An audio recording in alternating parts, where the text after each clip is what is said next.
He shoved a rubber bomb underneath the railroad tracks, then connected the detonation wire. After that, he buried everything under gravel.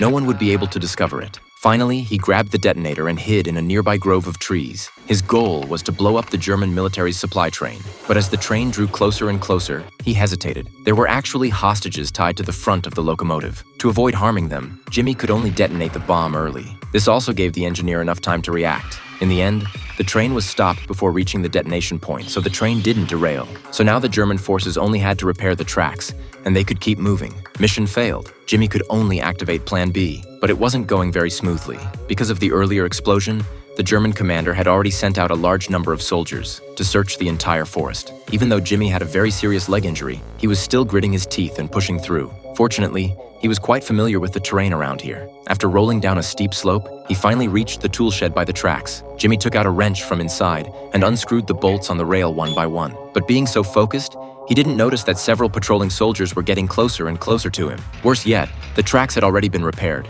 and the train was speeding toward him. After hearing the train whistle, Jimmy sped up his movements. Besides loosening the screws, he also used a hammer to knock out all the spikes securing the rails. Fortunately, the sound of the moving train was loud enough to cover the hammering sounds. Otherwise, he definitely would have been heard by the soldiers. After everything was done, Jimmy dragged his injured leg and hid in the grass nearby. But these few soldiers were still patrolling. Seeing the small shed ahead, they quickened their forward steps. If the parts on the ground were discovered, not only would this mission completely fail, but Jimmy would also very likely get caught. Fortunately, at the critical moment, the train coming from behind arrived at that spot. They had no choice but to give up walking and boarded the train. But the German commander was still very cautious. He quickly climbed up to the engine and looked through his binoculars, spotting the dismantled track ahead. But it was already too late. The train was only a few meters from the trap. Wanting to stop quickly was completely impossible. The massive friction caused the train to derail instantly and stop on the pile of gravel.